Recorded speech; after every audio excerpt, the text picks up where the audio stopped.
চাল আর ডাল একসাথে করে নিচ্ছি। এখানে আমি বাটি চাল নিয়েছি আর মসুর ডাল নিয়েছি, খুব ভালো করে ধুয়ে নিচ্ছি। পানিটা একদম সম্পূর্ণ পরিষ্কার যে পর্যন্ত না বের হয় সেই পর্যন্ত আমি এটাকে ভালো করে ধুয়ে নেব।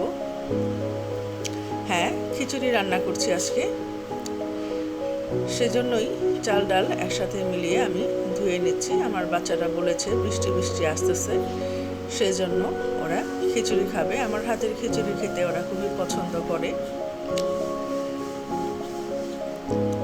আসসালামু আলাইকুম, কেমন আছেন সবাই? আশা করছি ভালো আছেন, সুস্থ আছেন আল্লাহর রহমতে। আমিও ভালো আছি, সুস্থ আছি। আমার ভিডিওটি যারা দেখছেন তারা একটা লাইক করে দেবেন এবং সাবস্ক্রাইব করে নেবেন। যারা করেছেন তাদেরকে অসংখ্য ধন্যবাদ।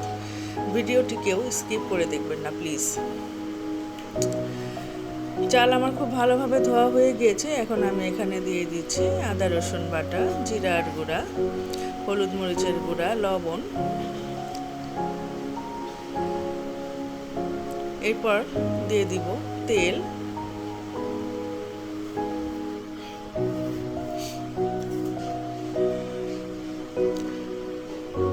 সব কিছুই যা মশলাগুলো ব্যবহার করেছি এগুলো সবই মানে চোখের আন্দাজে দিতে হয়। এগুলোর কোনো আসলে পরিমাপ করা যায় না, অভিজ্ঞতার উপরে নির্ভর করে আপনার রান্নাটা কেমন হবে। মশলাগুলোর সাথে চাল ডালটা খুব ভালো করে মেখে নিয়েছি।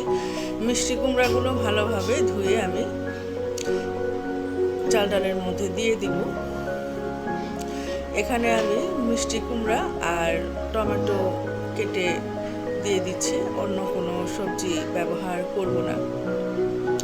পরিমাণ মতো পানি দিয়ে আমি চুলায় বসিয়ে দিচ্ছি। এখানে চাল ডাল মিলিয়ে সোয়াশের চালের খিচুড়ি আমি আজকে রান্না করব। ও পাশটায় আবার চলুন আমি মাংস কষিয়ে নিচ্ছি। তেলে পেঁয়াজ ভেজে নিচ্ছি, লবণ দিয়ে দিলাম, হালকা করে পেঁয়াজটা আগে ভেজে নিচ্ছি। ভিডিওটি যদি মনোযোগ সহকারে দেখেন আপনারাও এই রকম খিচুড়ি রান্না করতে পারবেন। এই খিচুড়িটা খেয়ে আপনার পরিবারের সবাই আপনার প্রশংসাই করবে। তো এখানে দিয়ে দিচ্ছি আমি মুরগির মাংস। আমার হাজব্যান্ড গরুর মাংস খায় না, সেজন্য আমি মুরগি দিয়েই এই খিচুড়িটা রান্না করছি। আপনারা ইচ্ছা করলে গরুর মাংস দিয়েও খিচুড়িটা রান্না করে নিতে পারেন। তো মাংসটা আমি ভালোভাবে ভেজে নিচ্ছি। সবসময় আমি বলেছি, যারা আমার ভিডিওগুলো আগেও দেখেছেন, আমি ব্রয়লার মুরগি সবসময় এইভাবে রান্না করি। আদা আর রসুন পেস্ট আমি এখানে দিয়ে দিচ্ছি। আমি সবসময় আদা আর রসুন একসাথে মিশিয়ে বেটে রাখি। আমার চারপাশে কিন্তু প্রচুর শব্দ হচ্ছে, যদি আপনাদের ভিডিওটা দেখার সময় ডিস্টার্ব বোধ হয় দয়া করে আমাকে ক্ষমা করে দেবেন প্লিজ। তো এখানে দিয়ে দিলাম জিরার গুঁড়া। আরেকটা মশলা দিব আমি, সেটা হচ্ছে আমার হোমমেড স্পেশাল মশলা। এছাড়া দিয়ে দিব এলাচ, দারচিনি, তেজপাতা। এই বেশি মশলা আমি এখানে ব্যবহার করব না। আর দিব হলুদ মরিচের গুঁড়া। এইসব দিয়ে ভালো করে ভেজে মাংসটাকে আমি কষিয়ে নেব।